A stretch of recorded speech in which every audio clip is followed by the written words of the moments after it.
وہ مجھے یاد ہے کہ 2023 میں جب جولائی اگست میں جون میں یہ سماعتیں چل رہی تھیں تو اس میں جسٹس عائشہ ملک بار بار اس سوال کو انڈورس کرتی رہی تھی. فیڈریشن کے وکیل ہوں, اٹارنی جنرل آف پاکستان ہوں, ان کی جانب سے کوئی خاطر خواہ اس طرح کا جواب بھی نہیں دیا گیا تھا اور کچھ اسپیکنگ آرڈر کورٹ میں پروڈیوس بھی نہیں کیے گئے تھے.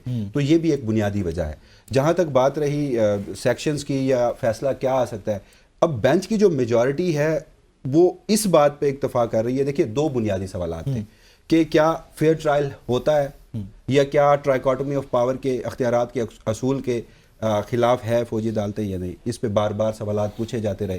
خواجہ عارف صاحب, یہ بڑی آئرنی ہے. دیکھیے آفیشیل کچھ جو سٹیٹمنٹس آئی تھیں, پریس کانفرنسز ہوئی تھیں جب یہ سزائیں اناؤنس کی گئی تھیں, عالمی دباؤ بھی آیا اس سارے بعد, ایک چیز اسٹیبلش کی گئی تھی کہ فوجی عدالتوں میں بھی بنیادی آئینی حقوق دیے گئے ہیں. لیکن خواجہ عارف صاحب کا پورے کیس میں گزشتہ 3 دنوں سے ایک مدعا ہے کہ آپ فوجی عدالتوں کو بنیادی حقوق کے ایمبیڈ سے باہر نکالیے. وہ کہتے ہیں کہ فوجی عدالتیں آئین کے آرٹیکل 8 پہ پورا نہیں اترتی, آپ فوجی عدالتوں کے پاس آ رہے ہیں. تو اسی وجہ سے جسٹس جمال مندوخیل نے کہا کہ اس کا یہ مطلب ہے کہ اگر کوئی شخص فورسز جوائن کر لیتا ہے تو کیا اس کے بنیادی حقوق نہیں ہیں؟ تو جواب ملا کہ نہیں ہے, کیونکہ وہ خود کو آرمی ایکٹ کی ڈسپلن کے انڈر کر لیتا ہے. تو پھر جیسے جمال مندوخیل نے کہا کہ وہ ہم نے تو آئین میں پڑھا تھا کہ بنیادی حقوق جو ہے وہ پاکستان کی شہریوں کو ملیں گے, تو فورسز کے لوگ کیا شہری نہیں ہیں؟ تو اب سوال ایک ہے کہ آرمی ایکٹ جو ہے اس کو آپ اس کا جو دائرہ اختیار ہے وہ سویلینز تک سٹریچ کر سکتے ہیں یا نہیں کر سکتے.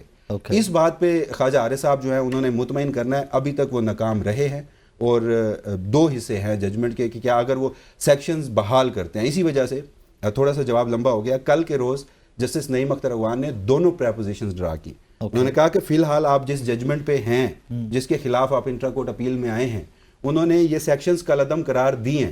اور اگر ہم بھی اس نتیجے پہ پہنچتے ہیں کہ آرمی ایکٹ کے سیکشنز 2D1 اور 2D2 کو کالعدم قرار دیا جاتا ہے, پھر تو سوال ہی ختم ہو گیا کہ سویلینز کو ٹرائل کر سکتے ہیں یا نہیں. لیکن اگر ہم اس نتیجے پہ پہنچتے ہیں کہ نہیں انہیں بحال کرنا چاہیے, تو پھر ہمیں ایک بار طے کرنی پڑے گی کہ کہاں تک کس سویلین کو آپ ٹرائل کر سکتے ہیں. اور اسی وجہ سے جسٹس جمال مندوخیل کا وہ سب سے اہم سوال تھا جسے جسٹس مسرت ہلالی, جسٹس نعیم اختر اغوان نے بار بار انڈورس کیا کہ صرف اتنا بتا دیجئے کہ ایک شخص فوجی چوکی پر روکنے کے باوجود بھی پہنچ جاتا ہے تو کیا آپ ان کو ٹرائل کریں گے فوجی عدالتوں میں؟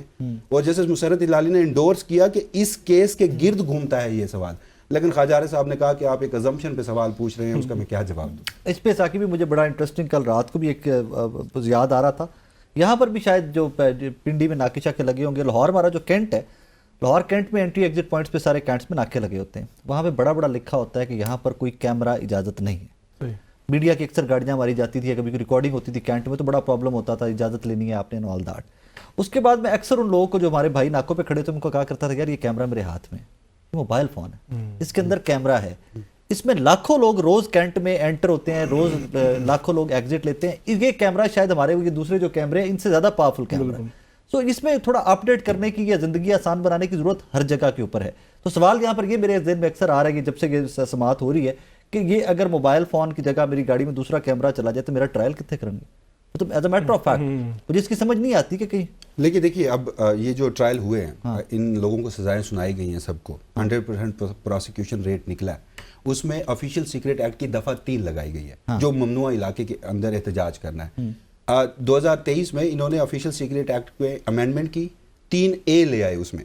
اور جو بات آپ کر رہے ہیں کہ وہ ہونا چاہیے تھا, لیکن وہ جو پروہیبٹڈ ایریا کی مزید انہوں نے ڈیفینیشن اس میں کر دی اور زیادہ تر اوفینسز یہی لگے ہیں. اور آپ کو ایک اور انٹرسٹنگ بات بتاؤں کہ یہ جسٹس مسرت ہلالی کا سوال تھا اور یہ کیس کا سب سے مرکزی مدعا بھی ہے, بالخصوص اگر ہم لاہور کے جناح ہاؤس سے متعلق بات کریں تو انہوں نے کہا کہ کیا جناح ہاؤس ملٹری انسٹالیشن تھی, کور کمانڈر ہاؤس کو ملٹری انسٹالیشن ڈکلیئر کیا گیا تھا یا یہ آفٹر تھاٹ تھا. اب جو لوگ یا جو وکلا ان کیسز کو ملٹری کورٹس میں پرسو کرتے رہے ہیں وہ یہ کلیم کرتے ہیں کہ یہ آفٹر تھاٹ تھا. وہ کلیم کرتے ہیں, وہ کہتے ہیں کہ اس وقت تک, کیونکہ اب جب کوئی جگہ پروہیبٹڈ ڈکلیئر کرتے ہیں نا اس کا گزٹ آف پاکستان میں نوٹیفیکیشن نکلتا ہے کہ عوام الناس کو پتہ ہونا چاہیے نا کہ میں یہاں نہیں جا سکتا. تو وہ بعد میں غالباً کوئی گزٹ میں کوئی نوٹیفیکیشن نکالا گیا ہو تو نکالا گیا ہو, اس لمحے تک نہیں تھا. یہ وہ وکلا کلیم کرتے ہیں. سو بیسکلی ساقب کانٹرڈکشنز آ رہی ہیں کافی ساری. تو کانٹرڈکشن سے ہم obviously we are not authority کہ ہم کہیں بولیں کہ جی فیصلہ کیا آنا ہے, وہ تو آبویسلی ججز ڈیسائیڈ کریں گے. یا ہم تینوں تو کم از کم وہ صحافی بھی نہیں ہیں کہ جو بتا دیں کہ کل فیصلہ آنا ہے کہ نہیں آنا. کہ فلاں چیز جو ہے 190 ملین پاؤنڈ والا کل فیصلہ آ رہا ہے، فلاں ڈیٹ پہ جا رہا ہے فلاں، ہم تو وہ بھی نہیں بتا سکتے آبویسلی، اینڈ وی شوڈنٹ، وہ جج صاحب کا کام ہے۔ کنکلوڈ ہوتا کب تک دکھائی دے رہا ہے سماعت کے حوالے سے، کیا لگ رہا ہے کب تک کنکلوڈ ہو جائے گا؟ وہ آج فیصل صدیقی نے کہا کہ یہ تو ٹیسٹ میچ کھیل رہے ہیں خواجہ صاحب جو ہے نیب ترمیم کے کیس میں تقریباً 5-6 مہینے کیس چلا تھا، کئی 52 سماعتیں ہوئی تھیں، تو ان کا مقصد تو یہی تھا بتانے کا کہ بینچ اصل میں بینچ کی جو گرپ ہے نا وہ اس طرح نہیں ہے۔ جب مخصوص نشستوں کا کیس چل رہا تھا تو ان میں طریقہ کار مجھے ان کا پسند آیا قاضی صاحب سے، تو انہوں نے کم سے کم یہ کہا کہ آپ بتا دیں کس نے کتنا ٹائم لینا ہے۔ اب خواجہ صاحب سے پوچھ لیں، بینچ نے مطلب پرسوں کی بات ہے، انہوں نے کہا تھا کہ کل میں کنکلوڈ کر دوں گا، کل بھی گزر گیا، آج بھی گزر گیا، اور کل بھی گزرے گا، اور نیکسٹ ویک مطلب ویکینڈ بھی لیں گے، ویک پورا مجھے لگ رہا ہے 2-3 سماعتیں پھر گزریں گی۔ تو میرا خیال ہے طریقہ کار سمپل سا ہے، ان کو کہیں ٹائم کتنا آپ نے لینا ہے، اور باقیوں سے بھی پوچھ لیں، اور اس کیس کو ایک رکھ دیں کہ ہم نے فلاں ڈیٹ تک کنکلوڈ کرنا ہے، کیونکہ روزانہ بیٹھتے ہیں 1 گھنٹے کے لیے، پھر اگلے دن، پھر اگلے دن، تو ویسے لگ رہا ہے کہ اب انہوں نے اس کو کسی نہ کسی نہج پر پہنچانا ہے۔ پاکستان پہ بڑا انٹرنیشنلی پریشر بھی آیا ہے، اور جو پریشر پاکستان پہ آیا ہے اس نے سارا آئینی بینچ کے کندھوں پر رکھ دیا کہ ہمیں تو انہوں نے کہا تھا، ہم نے تو ان کے کہنے پر کیا ہے۔ ایک بات جو